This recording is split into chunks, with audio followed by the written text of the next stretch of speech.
क्या हुआ? जब रात 3 बजे प्रेमानंद जी महाराज चुपचाप बांके बिहारी मंदिर के अंदर घुस गए और फिर ठाकुर जी ने जो चमत्कार दिखाया उसे देखकर हर किसी के रोंगटे खड़े हो गए। दोस्तों, कहते हैं वृंदावन में कुछ भी संयोग से नहीं होता, वहां हर घटना खुद ठाकुर बिहारी जी की इच्छा से घटती है। आज हम सुनाने जा रहे हैं एक ऐसी ही दिव्य कथा जिसे सुनकर आपके रोंगटे खड़े हो जाएंगे। वीडियो में आगे बढ़ने से पहले एक बार कमेंट बॉक्स में जय श्री राधे कृष्ण जरूर लिखिएगा। साथ ही हमारे चैनल भक्ति इनसाइट को सब्सक्राइब कर लीजिए। दोस्तों, रात का समय था, लगभग 3 बजे। पूरा वृंदावन गहरी नींद में था। न गलियों में कोई रौनक, न किसी मंदिर की घंटी की आवाज, बस हवा में धीरे धीरे बहती कदम और केतकी की महक। उसी समय प्रेमानंद जी महाराज ध्यान में बैठे थे। अचानक उनके कानों में एक मधुर पर रहस्यमयी स्वर गूंजा, महाराज आज फिर आइए, बिहारी जी आपका इंतजार कर रहे हैं। महाराज जी की आंखें खुली, पर मन अब स्थिर नहीं रहा।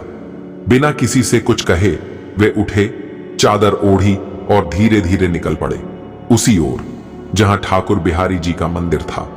वृंदावन की गलियां उस रात मानो स्वयं गोपियों की तरह नाच रही थीं और हवा में कहीं दूर मुरली की धुन तैर रही थी। जब महाराज जी मंदिर पहुंचे, उन्होंने देखा दरवाजे बंद हैं, पर भीतर से हल्की सी दिए की लौ चमक रही है। महाराज जी बोले, हे बिहारी लाल, अगर यह आपका बुलावा है तो रास्ता आप ही खोलिए। और जैसे ही उन्होंने आंखें बंद की, द्वार अपने आप धीरे धीरे खुल गया।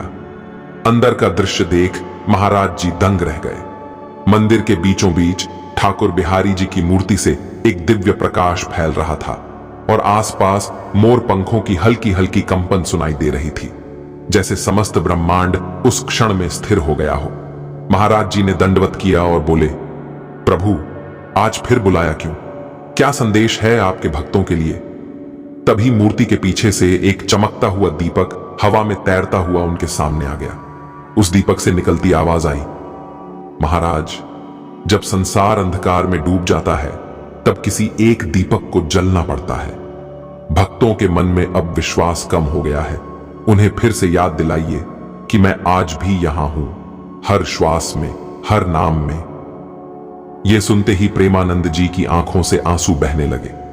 पूरा मंदिर गुलाब की सुगंध से भर गया और मूर्ति की आंखों से 2 आंसू की बूंदें झिलमिला उठी, मानो ठाकुर जी स्वयं भाव विभोर हो गए हों। कुछ पल के लिए समय थम गया, फिर अचानक मंदिर की सभी दीप ज्योतियां एक साथ प्रज्वलित हो उठी। घंटियां अपने आप बजने लगी और शंख की ध्वनि ने पूरे वातावरण को भर दिया। प्रेमानंद जी बेहोश होकर वहीं गिर पड़े, पर उनके चेहरे पर एक दिव्य मुस्कान थी। सुबह जब पुजारी मंदिर पहुंचे तो वे यह दृश्य देखकर चौंक गए। महाराज जी मंदिर के अंदर बैठे थे, आंखें बंद, चेहरे पर तेज और वातावरण में दिव्यता फैली हुई। पुजारी ने पूछा, महाराज जी आप अंदर कैसे आए? मंदिर तो बंद था। प्रेमानंद जी मुस्कुराए और बोले, जब ठाकुर जी बुलाते हैं तब द्वार खुद खुल जाते हैं और भक्त बस उनका आदेश मान लेता है। उस दिन से मंदिर में आने वाले हर भक्त से महाराज जी यही कहते हैं, विश्वास रखो, ठाकुर बिहारी जी केवल मूर्ति नहीं है, वे प्रेम हैं और प्रेम को बुलाने के लिए दरवाजे नहीं, सच्चे मन की जरूरत होती है। तो दोस्तों, अगर आप भी मानते हैं कि श्री बांके बिहारी जी आज भी अपने भक्तों के बीच साक्षात हैं, तो कमेंट में जरूर लिखिए जय जय श्री बांके बिहारी लाल की।